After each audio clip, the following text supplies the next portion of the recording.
We're 856, bottom paragraph. 856, bottom paragraph. Chovos HaLevavos.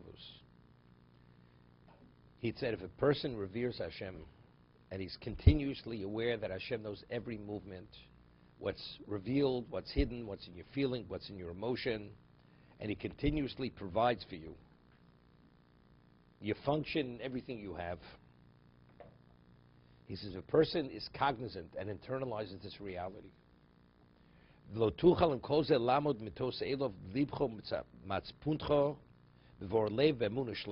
said it would be impossible for a person to resist from being drawn to Hashem with your heart, with your innards, with the purity of your heart, and with the total belief.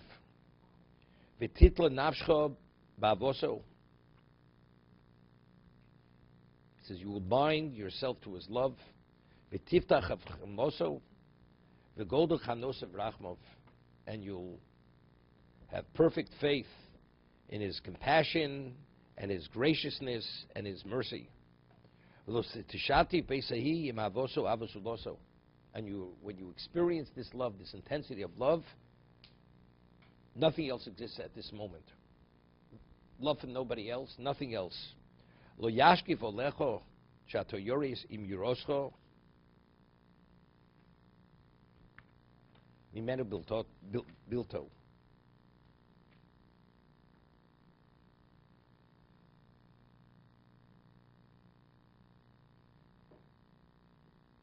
And he says, at that moment you will not. You will see. He will not see you revering anything but him.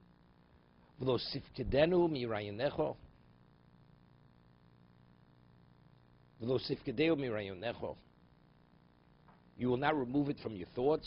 This is Shivisa Hashem Negdi Somit. That's what he's talking about. And it will not be removed from before your eyes. And your association with him will be in solitude.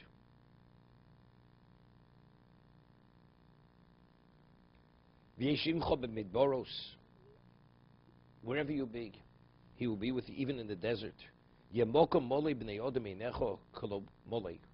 a person goes and he focuses on that, even when you're associated with other people, the location is filled with people, it's like no one else is there. The person is fully, he's in a different world. And a location which is desolate, which is empty, is not empty. Because what exists in that person's mind? Emotion.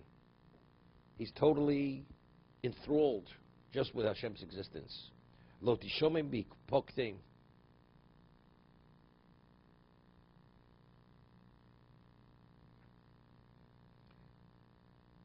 Lo tishomim bi poktom. And you will not become desolate. Bi poktom.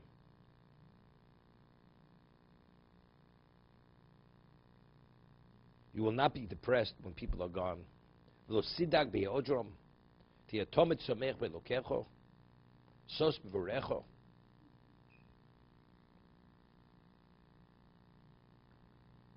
His famous word, once mentioned this. There was a great Godel. I mean, he passed away. He passed away in Paris after the war. He came originally. He wasn't totally an assimilated Jew. And his name was Rav. He was known as Rav Mordechai Pogromansky. Pogromansky, that was his name. He was one of a kind of a genius in Europe. And Rabbi Lapyan Zechat Tzaddik Baruch said that for him alone, it was worth for him to come to this world. Rabbi Lapyan happened to be somewhere, and he met this person. He was a teenager, and he saw a genius that he never saw before. Such a genius. And he encouraged him to go to yeshiva, to try it out. So he went to Telz. He couldn't even read Hebrew. It's very interesting. His grandfather was one of the Gedolim in Europe. His father was in Europe. For a woman to get married was a symbol who the spouse was. If she would marry a Shomer Shabbos, it was really accomplishment. It wasn't so easy to get a proper Shomer Shabbos. She married a proper Shomer Shabbos, although her father was one of the Gedolei Yisrael. Because, well, what's the alternative? Marry a non-religious Jew. And then afterwards, his mother passed away when he was a little boy. His father remarried an ordinary woman. He was raised. And he was sent as a child off to secular education. And eventually he became, like, really, I don't know if he violated Shabbos, but very little Yiddishkeit. Went to what they called the gymnasium. And by the time he was 14, 15, he built himself an import-export business. He was a millionaire. When he was 14, he was such a genius.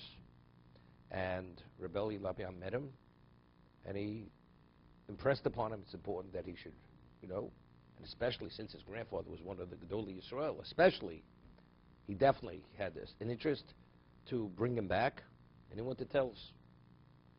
So he barely could read Hebrew. So he learned Hebrew within a very short period of time, and so they started teaching him how to learn Gemara. So it's not, he would read a line. He would look at like 6 lines at one time, and he understood what it was saying. You understand? He didn't read. Like with one glance, he understood the question, the answer, and the next question, the next answer afterwards. This is what kind of mind he had. So he left. He finally came back again. He stayed, sold his business. He's 15 years old. Within 1 year, he went through the whole system of tells.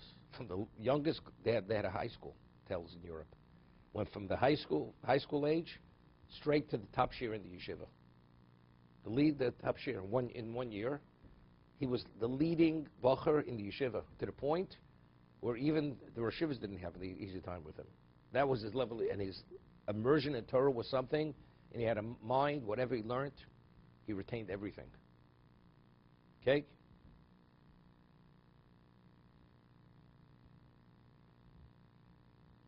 So I'm just giving you the background. So it says that, he said something. So eventually, he was very involved in Kirov, tremendous involved. Because where he came from, he spent a lot of time with college students, bringing them back in Europe. Assimilated college students. His sister was a greater genius than himself, he claimed. She was living in Paris, and she was a lawyer. This is before the war, in the 30s. And she was, maybe had communistic leanings, all kinds of things. And he wanted the worst way to bring his sister back. She was single, she wasn't married yet. And he made a deal with her, that if he can't convince her in 3 days, he'll let her go. He'll leave her alone. Literally, they had a session for 3 days, uninterrupted. Intellectual debate, and after 3 days, he got through with her. She was convinced. And she came back. She came totally, and she herself became a leading teacher in the movement, teaching girls how to be observant. His sister, she perished in the Holocaust. He survived. He was sick, he was married after the war for a short period of time. He was in Paris doing Kirov after the war. He passed away. Just giving you the background who he is. This is Mattos Pagramanski. So there's a famous word that he says. It says that after Avram sent off Hagar back, it says she was toa baderech. She was straying on the way. Straying. So Rashi, stray. So Rashi says, Chozro ligilule avio. She returned to the idolatry she was Basparo. She returned to the idolatry of her father. So Rav Pagramanski asks, how do you know that? Maybe she was lost. She was lost on the way, right? How did Chazal know when it says she strayed on the way, that she returned to the idolatry of her father? So he said exactly what the Chovos HaLevavos is saying here. Person that's attached to God, you could be in the desert, you could be in the desolate location, you're never alone. Hashem's always with you. So if the Torah is depicting her as straying, she was lost, that means she was detached. Because if she wasn't, it's more, but even your sense of feeling, you're not lost. Wherever you are, you're not lost. Wherever you are, Hashem is with you at this level. So Hagar, who she was, definitely was the case. So the word straying has no relevance to her. So why does the Torah use the word straying? She was lost because she was detached. How does a woman of that dimension become detached? The answer is because she returned to the idolatry of her father. That was his interpretation of this. To be continued. It's more than Shalosh Shudas Torah. You need the whole introduction.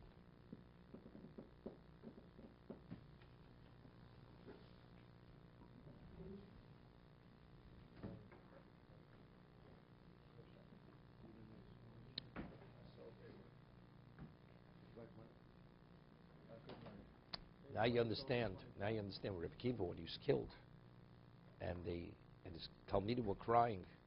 He says, "I waited for this moment my whole life." But how do you not? If you have this level of Avos Hashem, it means nothing. The Romans are nothing. The world is nothing. All that, it's you and Hashem. That nothing else exists.